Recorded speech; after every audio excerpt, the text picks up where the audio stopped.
نحمده ونصلي على رسوله الكريم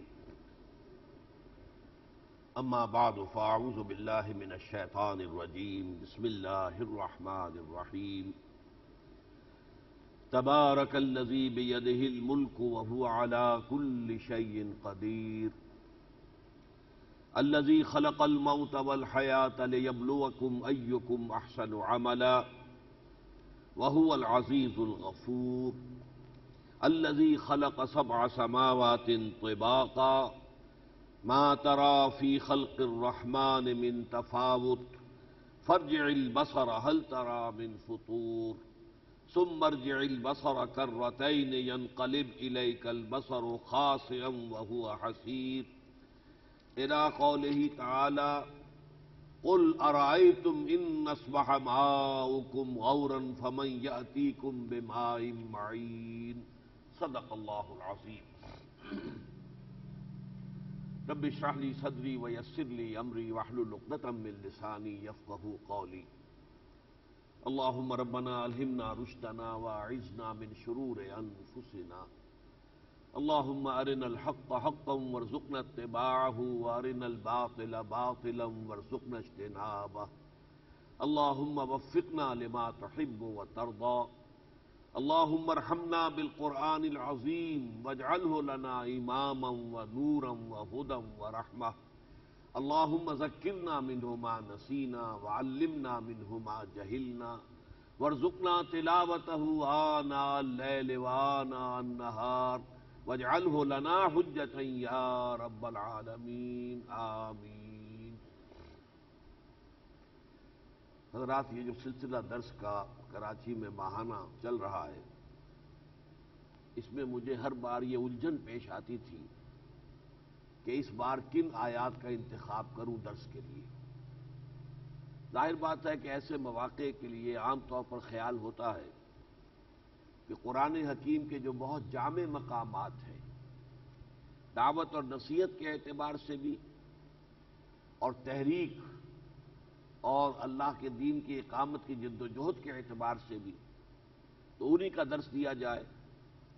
لیکن یہ مقامات وہ ہیں اکثر و بیشتر کہ جن کا میں نے درس بارہا دیا ہے، متعدد بار دیا ہے، مختصر بھی دیا ہے، بہت طویل بھی دیا ہے۔ اس لیے طبیعت میں کوئی تھوڑی سی رکاوٹ ہوتی تھی کہ اب پھر وہی بات دہرائی جائے۔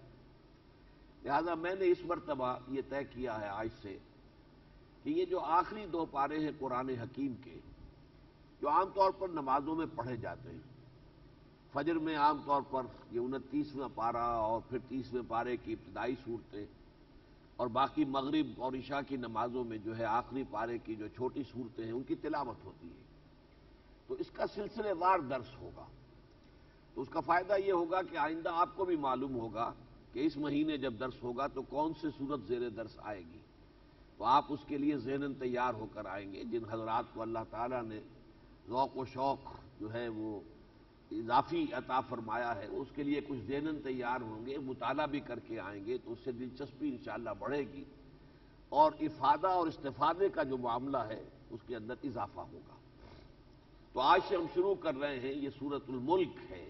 ایک بات نوٹ کر لیجئے، یہ اس سے پہلے کئی مرتبہ میں نے واضح کی ہے، قرآن حکیم کی ایک تقسیم تو ہے 7 منزلوں کی، انہیں 7 احزاب بھی کہا جاتا ہے، لیکن 7 منزلیں ہمارے ہاں عام طور پر ہندوستان پاکستان میں عرب ممالک میں احزاب کا لفظ زیادہ معروف ہے اور یہاں منزلوں کا۔ یہ تو ہے تلاوت کی غرض سے تقریباً مساوی حصوں میں قرآن مجید کو 7 حصوں میں تقسیم کر دیا گیا تاکہ ایک حصہ انسان روزانہ تلاوت کر لے تو ہر ہفتے قرآن مجید کی تلاوت مکمل ہو جائے، کیونکہ صحابہ کرام کی اکثریت کا معمول یہ تھا کہ وہ ہر ہفتے قرآن مجید ختم کرتے تھے۔ لہذا اس اعتبار سے 7 منزلیں ہیں، ان میں کوئی مکی مدنی کی تخصیص نہیں ہے، بلکہ اس سے ہٹ کر وہ صرف یوں سمجھیے حجم کے اعتبار سے تقسیم ہے۔ البتہ اللہ کا شکر یہ ہے کہ جیسے کہ پاروں کے ضمن میں کچھ زیادتی ہوئی ہے کہ پاروں میں تو ایسا محسوس ہوتا ہے کہ تقسیم کرتے ہوئے کسی نے کوئی مصحف اس کے ہاتھ میں تھا، اس نے صفحے گنے اور 30 میں تقسیم کر کے اور صفحات تقسیم کر دیے، اس سے کہ جو صورتیں ہیں ان کی فصیلیں بھی ٹوٹ گئیں۔ آپ نے دیکھا ہوگا 14ویں پارے میں کہ سورہ ہجر کی ایک آیت جو ہے وہ 13ویں پارے کے آخر میں ہے، باقی پوری سورت جو ہے وہ 14ویں پارے میں ہے، تو یہ تقسیم جو ہے کچھ اچھی نظر نہیں آتی۔ اور یہ اس لیے ہوا ہے کہ یہ دور صحابہ میں نہیں ہوئی ہے۔ دور صحابہ میں 30 پاروں کا کوئی ذکر ہمیں نہیں ملتا۔ 7 احزاب ہیں یا صورتیں، 114 صورتیں ہیں، صورتوں کی آیات ہیں۔ یہ تقسیم تو دور صحابہ میں ہمیں ملتی ہے، لیکن 30 پارے جو ہیں اس کی تقسیم کا کوئی ذکر دور صحابہ میں نہیں ہے۔ یہ بعد میں ہوا، تابعین کے زمانے میں، بلکہ اس کے بھی بعد۔ تو جہاں تک تو 7 منزلوں کا تعلق ہے وہ معروف ہے، لیکن حال ہی میں یوں سمجھیے کہ اسی 20ویں صدی عیسوی کے دوران قرآن مجید پر غور و فکر کے ضمن میں ایک خاص جو ہے اسلوب مولانا حمید الدین فراہی رحمۃ اللہ علیہ نے جس کا آغاز کیا، اور پھر مولانا امین حسن اصلاحی نے اس کو آگے بڑھایا۔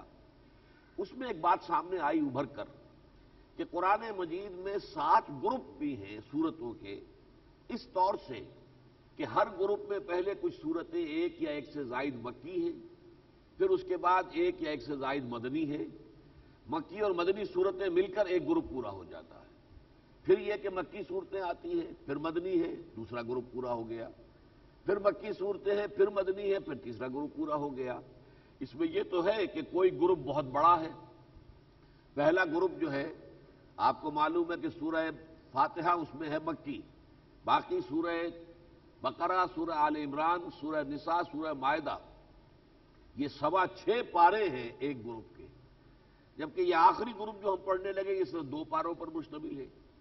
لیکن یہ کہ بہرحال اس میں جو معنویت ہے وہ یہ ہے کہ ہر گروپ کی مکی صورتوں میں اس گروپ کا جو اصل مضمون ہے، عمود ہے، اس کا ایک پہلو ایک جو ہے سامنے آ جاتا ہے، ایسپیکٹ، اور دوسرے میں پھر اس کا دوسرا حصہ سامنے آ جاتا ہے۔ اس طرح دونوں مل کر مضمون کی تکمیل ہو جاتی ہے۔ تو یہ آخری گروپ ہے جو 2 پاروں پر مشتمل ہے۔ اور جیسے کہ میں نے بتایا کہ پہلا جو گروپ ہے اس میں مکی صورت تو یوں سمجھیے حجم کے اعتبار سے تو نہ ہونے کے برابر ہے۔ سورہ فاتحہ کل 7 آیتیں ہیں، اور مدنی صورتیں طویل ترین ہیں، بقرہ، آل عمران، نساء اور مائدہ 6.25 پارے۔ اس اعتبار سے آپ نوٹ کیجئے تو بڑا، یعنی اس اعتبار سے بظاہر امبیلنس ہے، وہی امبیلنس ریسیپروکل نسبت سے اس میں ہے۔ یہ تقریباً پورے 2 پارے جو ہے مکی صورتوں پر مشتمل ہیں۔ آخر میں چھوٹی چھوٹی چند صورتیں جو ہیں وہ مدنی ہیں، ان میں بھی اختلافات ہیں، وہ بعد میں جب ہم وہاں پہنچیں گے تو جو میرا خیال ہے، میری رائے ہے یا میری تحقیق ہے وہ میں آپ کے سامنے رکھوں گا، اس لیے کہ اس میں اکثر و بیشتر اختلاف ہے۔ لیکن یہ اپنی جگہ واضح ہے کہ مکی صورتوں ہی پر اصل میں یہ مشتمل ہے، اس میں مدنی صورتیں نہ ہونے کے برابر ہیں۔ اب ان میں جو یہ صورتوں کا معاملہ ہے مختلف گروپوں کے اندر، ایک اور دوسری بات کہ اکثر و بیشتر صورتیں قرآن حکیم کی جوڑوں کی شکل میں ہیں۔ جیسے آپ کو معلوم ہے معوذتین 2 صورتیں ہیں، قل اعوذ برب الفلق، قل اعوذ برب الناس، مضمون ایک ہی ہے تقریباً، لیکن صورتیں 2 ہیں۔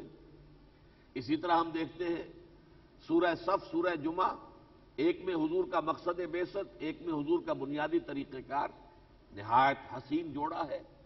سورہ مزمل، سورہ مدثر، انتہائی حسین جوڑا ہے۔ ابتدا میں سورہ بقرہ، سورہ آل عمران، حضور نے ان دونوں کو ایک نام عطا فرمایا الزہراوین، جیسے آخری 2 صورتوں کا ایک نام ہے المعوذتین، اسی طرح پہلی 2 صورتوں کا نام حضور نے عطا فرمایا الزہراوین، 2 نہایت روشن اور تابناک صورتیں۔ تو اکثر و بیشتر صورتیں جو ہیں وہ قرآن حکیم میں جوڑوں کی شکل میں، البتہ بعض صورتیں ایسی ہیں کہ جو بڑی منفرد مزاج کی ہیں، ان کا جوڑا نہیں ہے، جیسے سورہ یاسین ہے، اس کا کوئی جوڑا نہیں ہے، وہ بڑی منفرد مزاج کی سورہ مبارکہ ہے۔ اسی طرح کا معاملہ سورہ ملک کا ہے، اس کا بھی جوڑا نہیں ہے۔ اس کے بعد سورۃ النون اور پھر سورۃ الحاقہ وہ جوڑے کی شکل میں ہے۔ اس کے بعد پھر جو ہے سورہ معارج اور سورہ نوح، یہ پھر جوڑے کی شکل میں ہے۔ لیکن یہ ہے کہ یہ سورہ ملک جو ہے اس کا کوئی جوڑا نہیں، یہ منفرد مزاج کی صورت ہے، اور ویسے بھی یہ سورہ یاسین کے ساتھ اس کی بڑی مناسبت ہے۔ اور آپ کو معلوم ہے کہ جیسے حضور کو بہت محبت سورہ یاسین سے تھی، اور سورہ یاسین کے بارے میں حضور نے فرمایا ہے کہ سورۃ یاسین قلب القرآن، یہ قرآن مجید کا قلب ہے، دل ہے، دھڑکتا ہوا دل محسوس ہوتا ہے۔ سورہ یاسین کو جب آدمی پڑھتا ہے تو اس کی ایک عجیب کیفیت ہے، جیسے کہ دل دھڑک رہا ہے۔ بالکل یہی کیفیت آپ کو اسلوب کے اعتبار سے سورہ ملک میں ملے گی. اور اس سورہ ملک کے ساتھ بھی حضور کو ایک خصوصی مناسبت یہ تھی کہ آپ کے معمولات میں یہ بات شامل تھی کہ رات کو سونے سے قبل آپ ضرور اس سورہ مبارکہ کی تلاوت فرماتے تھے. بس اس تمہیدی گفتگو کے بعد آئیے کہ اب ہم لفظ بلفظ اس سورہ مبارکہ کا مطالعہ شروع کریں. تبارک الذی بیدہ الملک، بڑی بابرکت ہے وہ ہستی جس کے قبضہ قدرت میں ہے کل بادشاہی، کل شہنشاہی. آسمان و زمین کا شہنشاہ، آسمان و زمین کا بادشاہ اللہ ہے. اس کے دست قدرت میں ہے، اس کے ہاتھ میں ہے کل بادشاہی کا اختیار. برکت کا تصور جو ہے عربی زبان میں وہ یہ ہے کہ کسی شے کے اندر جو خیر ہے وہ واضح ہو جائے، وہ عیاں ہو جائے. جیسے زمین کے اندر روئیدگی ہے، لیکن جب پانی اس پر پڑتا ہے، بارش آتی ہے تو وہ روئیدگی ظاہر ہوتی ہے. اس لیے اسے ماء مبارکہ کہا. پانی جو ہے بڑا مبارک پانی ہے کہ اس کے ذریعے سے زمین کے اندر جو خیر مخفی تھا، چھپا ہوا تھا، زمین میں یہ روئیدگی تھی لیکن یہ ڈورمنٹ تھی، خاموش پڑی تھی، پانی نے اس کو ظاہر کر دیا. اسی طرح فطرت انسانی میں اور قلب انسانی میں جو خیر مضمر ہے، قرآن مجید اس کو نکال کر باہر لاتا ہے. کتاب انزلناہ الیک مبارک لیدبروا آیاتہ ولیتذکر اولو الالباب. یہ قرآن بھی مبارک ہے کس معنی میں کہ یہ انسان کے اندر اس کی فطرت میں جو خیر مضمر ہے اسے نکال کر باہر لاتا ہے. تبارک کا جو ہے باب تفاعلہ، تفاعل کے وزن پر یہ مبالغے کا صیغہ ہے. اللہ تعالیٰ بہت بابرکت ہے. اول تو یہ کہ اس کائنات میں اگر کوئی خیر کہیں ہے اس کا منبع اور سرچشمہ ذات باری تعالیٰ ہے. اللہ تعالیٰ ہی کی ذات سے ظہور میں آیا ہے یہ سب کچھ. تو کل خیر جو ہے اس کا منبع اور سرچشمہ ذات باری تعالیٰ ہے. اور دوسرے یہ کہ اگر اس نے جو کچھ پیدا کیا ہے اس میں کوئی خیر ہے، اس خیر کا ظاہر کرنے والا بھی وہی ہے. تبارک الذی بیدہ الملک، اس کے ہاتھ میں اختیار ہے بادشاہی کا.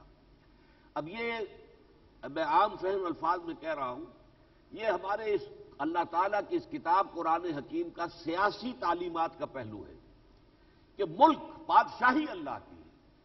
اصل میں یہ جو ہے کہ جو ساورنٹی ہے، حاکمیت، وہ اللہ کی مانی جائے. توحید کا یہ پہلو جو ہے بہت اہم ہے.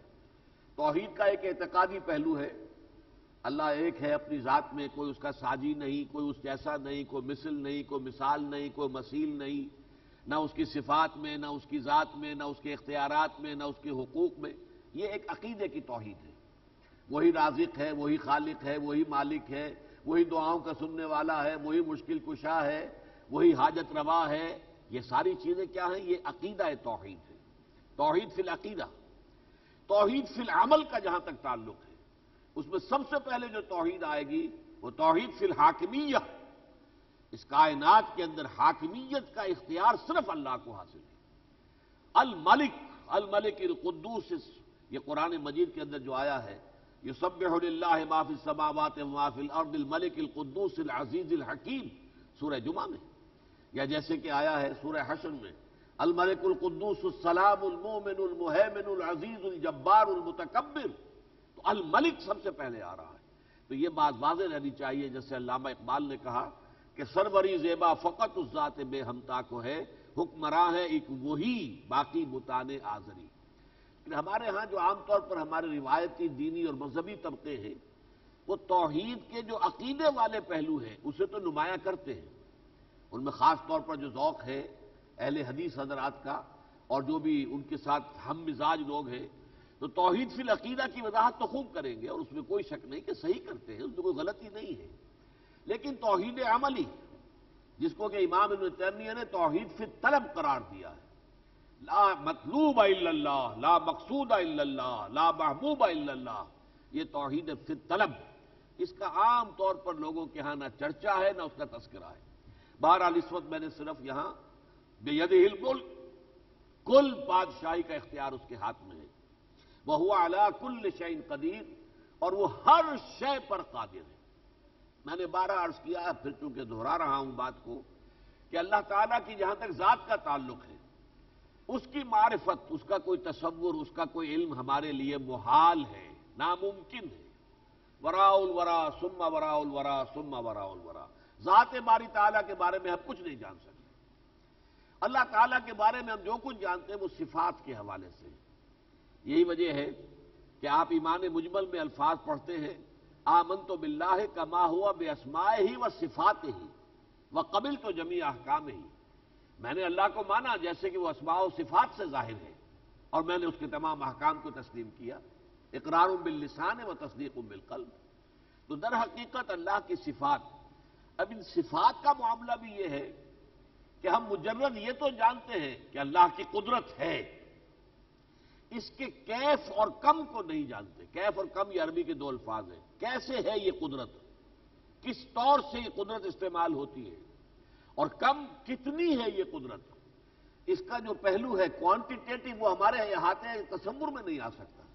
ہمارا ذہن جو ہے فائنائٹ ہے، محدود ہے. اللہ کی قدرت لامحدود ہے تو کیسے تصور کرے گا؟ محدود ذہن جو ہے لامحدود کا تصور کر ہی نہیں سکتا. لہذا بس ایک ہی لفظ ہمارے پاس رہ جاتا کل. ہوا علی کل شیء قدیر، ہوا بکل شیء علیم. وہ ہر شے کا جاننے والا ہے اور ہر شے پر قدرت رکھتا ہے. باقی جیسا کہ میں نے عرض کیا ایک اللہ کی صفت ہے وہ سمیع ہے، ایک صفت ہے بصیر ہے. لیکن اس کی سماعت کیسے ہوتی ہے ہمیں کیا پتا؟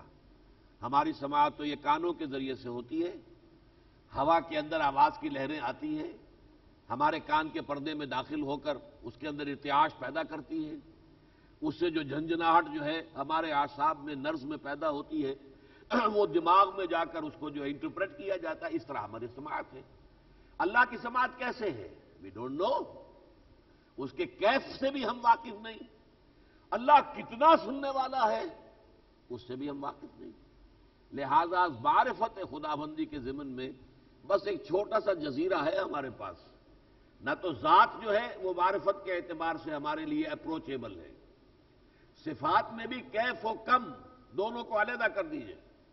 بس یہ کہ ایک لفظ کل کے دامن میں پناہ لیجئے وَهُوَ عَلَى كُلِّ شَيْءٍ قَدِيرٌ. وہ ہر چیز پر قادر ہے.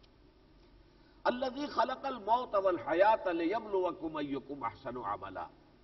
اس دوسری آیت ہی میں ایک بہت بڑا فلسفیانہ مسئلہ آ گیا ہے. جس نے پیدا کیا موت کو اور زندگی کو تاکہ آزمائے تمہیں کہ کون ہے تم میں سے بہتر عمل کرنے والا. اب یہاں ایک بڑا اونچا سوال پیدا ہو جاتا ہے، مشکل بھی ہے.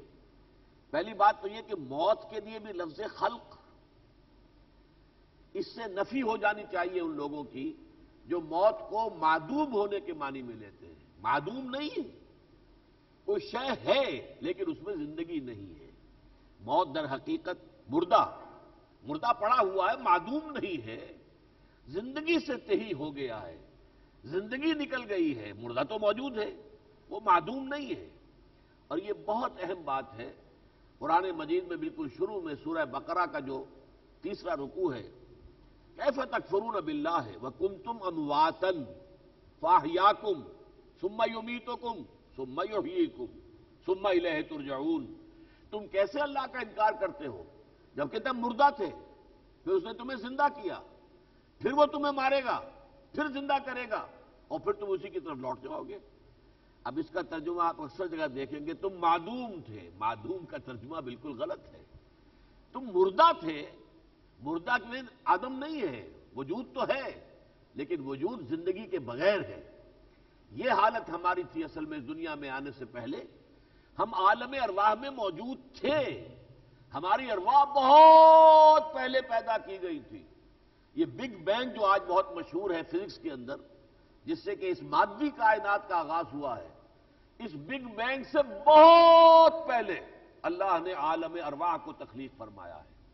یہ عالم ارواح مادی شے نہیں ہے. یہ فرشتے بھی، ارواح انسانیہ بھی، یہ اس عالم سے متعلق ہے، عالم امر سے متعلق ہے، عالم ارواح سے متعلق ہے، جس کے بارے میں قرآن میں آیا ہے کہ اس میں کوئی ٹائم کا کوئی تصور نہیں ہے. انما امرہ اذا اراد شیئا فانما یقول له کن فیکون. وہاں تو کن فیکون کی شان ہے. یہاں تو عالم خلق میں ایک بچہ پیدا ہوتا ہے تو رحم مادر میں 9 مہینے اسے لگتے ہیں، تب وہ جو ہے وہ ایک نطفے سے بڑھ کر ایک بچے کی شکل اختیار کرتا ہے. ٹائم لگتا ہے. آم کی گٹھلی کے اندر پورا آم ہے لیکن اس سے پورے عام کے وجود آنے میں کئی سال لگیں گے۔ یہاں ٹائم ایلیمنٹ ہے لازماً۔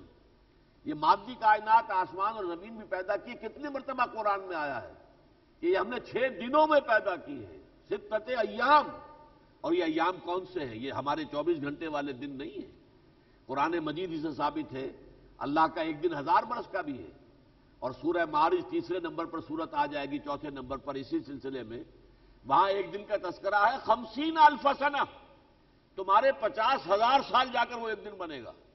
تو اللہ کے دن کیا ہے؟ یہ ایپیکس ہے، ملینیمز ہے، واللہ عالم، جس کا ہم کو تصور نہیں کر سکتے۔ لیکن اس وقت بتانا یہی تھا، عالم خلق میں ٹائم لازماً انوالوڈ ہوتا ہے، عالم امر میں کوئی ٹائم نہیں ہے۔ اور ملائکہ کا تعلق عالم امر سے ہے، اسی طرح ارواح انسانیت کا تعلق عالم امر سے ہے۔ فرشتہ آنے واحد میں یہاں بھی ہو سکتا ہے اور عرش پر بھی ہو سکتا ہے، آنے واحد میں، اسے عرش سے فرش اور فرش سے عرش تک جانے میں کوئی لمحہ بھی نہیں لگے گا، آنے واحد میں وہ یہاں اور وہاں موجود ہوگا۔ اسی طرح ارواح انسانیہ کا معاملہ ہے۔ لیکن یہ کہ یہ ارواح انسانیہ جب اللہ نے پیدا کی تھی اور پھر انہیں کولڈ سٹوریج میں ڈال دیا، جب عالم خلق میں جیسے جیسے رحم مادر میں کسی بچے کا ہیولہ تیار ہوگا، اور متفق علیہ روایت ہے حضرت عبداللہ ابن مسعود سے کہ یہ 4 ماہ کے بعد ہوتا ہے، اس لیے کہ اس حدیث میں فرمایا گیا، حضور نے فرمایا کہ یجمع خلق احدکم منکم، تم میں سے ہر شخص کی تخلیق ایسے ہوتی ہے کہ 40 یوما نطفۃ، 40 دن وہ نطفے کی شکل میں ہوتا ہے، پھر 40 دن مضغے کی شکل میں ہوتی ہے۔ ہم پڑھ چکے ہیں یہاں پر، ابھی 1-2 مہینے قبل جو ہے یہ پورا مضمون جو ہے یہاں بیان ہو چکا ہے۔ پھر 40 دن رات جو ہے وہ علقہ کی شکل میں، پھر مضغہ کی شکل میں، تو یہ 40 جمع کیجئے تو 120 دن ہوئے، 4 مہینے جب ہو جاتے ہیں، ثم یرسل الملک، پھر فرشتے کو بھیجا جاتا ہے، فینفخ فیہ الروح، وہ اس میں آ کر روح پھونک دیتا ہے، وہ کولڈ سٹوریج سے اس فرد معین کی جو روح تھی وہ لا کر اس کے اندر شامل کر دی جاتی ہے۔ اب وہ انسان بن گیا، اس سے پہلے صرف وہ ایک حیوان تھا، ایک حیوان کا لوتھڑا تھا اور کچھ نہیں۔ تو یہ معاملہ ہے کہ موت بھی عالم تخلیق کی شے ہے، موت معدوم کے معنی میں نہیں ہے۔ اور خلق الموت والحیات، ہمارا عام انداز ہوگا تو ہم زندگی کا ذکر پہلے کریں گے، موت کا بعد میں کریں گے، موت و حیات، موت و حیات، لیکن نہیں، یہاں حیات کو بعد میں کیا اور موت پہلے لا رہے ہیں۔ حیات و موت، زندگی اور موت، زندگی اور موت، ہمارا انداز تو یہ ہے۔ لیکن کیوں کیا ہے؟ اس لیے کہ اس دنیا میں آنے سے پہلے ہم پر ایک موت کا عالم گزر چکا ہے، جبکہ عالم ارواح میں ہمیں اللہ نے سلا دیا، اور اس کے بعد پھر وہاں سے جیسے جیسے رحم مادر میں ہیولہ تیار ہو گیا، 4 مہینے کے بعد اس جنین کے اندر لا کر وہ روح جو ہے وہاں سے لا کر داخل کر دی گئی، تو اب گویا کہ وہ بیدار ہو گیا، اس کے اندر خود شعوری کی کیفیت پیدا ہو گئی۔ اب جو یہ زندگی یہاں گزارے گا یہ جسم اور روح کے ساتھ گزارے گا۔ پھر جب موت آئے گی وہ روح وہیں جائے گی جہاں سے آئی تھی، انا للہ و انا الیہ راجعون، اور یہ جسم وہیں واپس جائے گا جہاں سے آیا تھا۔ زمین سے یہ جسم آیا تھا، مٹی سے بنا تھا، وہ مٹی میں جا کر مٹی ہو جائے گا۔ لیکن یہ جو عرصہ درمیان میں رہا ہے، ایک جسد کے ساتھ، ایک جسم کے ساتھ اس روح نے مل کر جو زندگی گزاری ہے، 40 برس، 50 برس، 60 برس، اب یہ وقفہ ہے کہ جو امتحانی وقفہ ہے، خلق الموت والحیات لیبلوکم ایکم احسن عملا، اس وقفے میں تمہارا امتحان مقصود ہے۔ اللہ دیکھنا چاہتا ہے کہ تم میں سے کون لوگ ہیں کہ جو اچھے عمل کرنے والے ہیں۔ اسی کو علامہ اقبال نے کہا ہے بہت خوبصورتی سے، قلزم ہستی سے تو ابھرا ہے مانندے حباب، اس زیاں خانے میں تیرا امتحان ہے زندگی۔ جیسے ایک بلبلہ ظاہر ہوتا ہے پانی کے اوپر، کیا اس کی حیثیت ہے، ایک لمحے کے بعد ختم۔ ایسے ہی ہم یہ جو اس پوری کائنات کا تصور کریں گے تو ہماری حیثیت بلبلے سے زیادہ نہیں ہے، اور یہ جو ہم سمجھتے ہیں 50، 60، 70، 80 برس، یہ ایک لمحے سے زیادہ نہیں ہے۔ لہذا یہ ہم قلزم ہستی سے تو ابھرا ہے مانند حباب، اس زیاں خانے میں تیرا امتحان ہے زندگی، بس اس تھوڑے سے عرصے میں اچھائیاں کماتے ہو یا برائیاں جو ہے وہ جمع کر لیتے ہو، اسی کے لیے تمہیں یہ زندگی کا وقفہ دیا گیا ہے۔ وَهُوَ الْعَزِيزُ الْغَفُورُ، اب اس کے ساتھ امتحان کے ساتھ اللہ کے دو ایسے اسماء آئے ہیں، وہ زبردست ہے، غالب ہے، وہ جیسے چاہے امتحان لے، جیسے چاہے اس کا بدلہ دے، نتیجہ دے، لیکن غفور بھی ہے، بخشنے والا ہے، تمہاری بہت سی خطاؤں سے درگزر کرتا ہے، تمہاری بہت سی تقصیرات جو ہیں ان سے جو ہے وہ اعراض فرماتا ہے اور اپنی چشم پوشی فرماتا ہے۔ غفور، غفر اصل میں کہتے ہیں ڈھانپ لینے کو، مغفر کہلاتا ہے وہ خود۔ یہ سپاہی لوگ جو ہے فوجی، یہ جو لوہے کی ٹوپی اوپر پہنتے ہیں، گولی اگر لگے تو وہ انسان کی کھوپڑی کو نہ چیر جائے بلکہ یہ کہ اس لوہے سے ٹکرا کر رہ جائے، یہ مغفر کہلاتا ہے۔ اس نے سر کو ڈھانپ لیا ہے، اسی طرح اللہ کی مغفرت جو ہے وہ گناہوں کو ڈھانپ لے گی۔ یہی لفظ حضور نے استعمال فرمایا ہے جب ایک دفعہ آپ نے فرمایا کہ کوئی انسان بھی محض اپنے اعمال کی بدولت جنت میں داخل نہیں ہو سکے گا جب تک کہ رحمت خداوندی دستگیری نہ کرے۔ تو کسی صحابی نے بہت ہمت کر کے پوچھ لیا کہ کیا حضور آپ بھی؟ آپ نے فرمایا ہاں میں بھی، الا ان یتغمدنی ربی برحمتہ، میں بھی جنت میں داخل نہیں ہو سکوں گا الا یہ کہ اللہ تعالیٰ میرے اوپر بھی اپنی مغفرت کی چادر اڑھا دے، اپنی رحمت کی چادر سے مجھے ڈھانپ لے۔ وہ ڈھانپ لینے کا لفظ وہاں بھی آیا جو یہاں ہے، وَهُوَ الْعَزِيزُ الْغَفُورُ الَّذِي خَلَقَ سَبْعَ سَمَاوَاتٍ طِبَاقًا۔ وہ عزیز اور غفور کون ہے؟ جس نے پیدا فرمائے 7 آسمان تہ بر تہ، ایک دوسرے کے اوپر۔ اب یہ وہ بات ہے جو میں نے بارہا کہی ہے کہ ابھی تک ہم پر واضح نہیں ہے، آسمانوں کی حقیقت ابھی تک واضح نہیں ہے، ہمارا کاسمولوجی کا، ایسٹرونومی کا علم ابھی تک یہاں نہیں پہنچا کہ وہ 7 آسمانوں کی حقیقت جو ہے اس پر منکشف ہو سکے۔ ہمارا ایمان تو ہے کل من عند ربنا، جیسے سورہ آل عمران کے شروع میں فرمایا گیا، قرآن میں آیات محکمات بھی ہیں، آیات متشابہات بھی ہیں، اور جو لوگ راسخ العلم ہوتے ہیں ان کا کہنا یہ ہے کہ چاہے آیات متشابہات ہیں اور چاہے وہ آیات محکمات ہیں، سب اللہ کی طرف سے ہیں، تو ہم ان سب پر ایمان رکھتے ہیں، لیکن یہ کہ ان کی کھود کرید میں نہیں پڑتے۔ جیسے جیسے علم جو ہے وسیع ہوگا انسان کا، اس کا لیول اور اوپر جائے گا تو یہ حقائق میں منکشف ہو جائے گا۔ جیسے آج سے پہلے آپ کو معلوم ہے کہ بڑی بحثیں چلتی تھی، زمین ساکن ہے، سورج چل رہا ہے، ایک دور وہ تھا، اس لیے کہ سورج چلتا ہوا نظر آتا ہے ہمیں، زمین چلتی نظر نہیں آتی، زمین تو ساکن ہے، سورج دیکھو مشرق سے اور مغرب تک کا سفر اس نے 12-14 گھنٹے میں طے کیا ہے، تو چل رہا ہے۔ پھر ایک دور آیا کہ نہیں، سورج کھڑا ہے، زمین چل رہی ہے، اب یہ ایک دوسرا دور تھا۔ آج ہمیں معلوم ہے ہر شے چل رہی ہے، زمین بھی چل رہی ہے، اس کی ایک محوری حرکت بھی ہے، دوری حرکت بھی ہے، یہ 2 حرکتیں تو ہم جانتے ہیں، ایک تیسری حرکت بھی ہے، اس لیے کہ سورج جو ہے وہ اپنے پورے سولر سسٹم کو، اپنے پورے خاندان کو لے کر بھی کسی اور بڑے ستارے کے گرد گھوم رہا ہے، تو یہ تیسری حرکت ہو گئی۔ لیکن یہ کہ آج ہمیں یہ معلوم ہے سورج بھی حرکت میں ہے، چاند بھی حرکت میں ہے، زمین بھی حرکت میں ہے، ہر شے حرکت میں ہے۔ اب قرآن مجید کی وہ آیت جو ہے مبرہن ہو کر آئی، کل فی فلک یسبحون، ہر شے اپنے اپنے مدار میں تیر رہی ہے، سکون محال ہے قدرت کے کارخانے میں، ثبات ایک تغیر کو ہے زمانے میں، یہاں ساکن تو کچھ ہے نہیں۔ آپ کو معلوم ہے ایٹمز ہیں تو ان کے اندر بھی چکر لگا رہے الیکٹرانز، مسلسل گردش میں ہیں، ناچ رہے ہیں، یہ ایک رقص ہے جو یہ ہر جو ہے ایٹم اس کے اندر جاری ہے۔ یہ رقص جو ہے، یہ زمین، ایک بڑا عمدہ پیارا شعر کہا تھا کبھی احمد ندیم قاسمی نے، یہ زمین، یہ فضا کی رقاصہ آدم نو کے انتظار میں ہے۔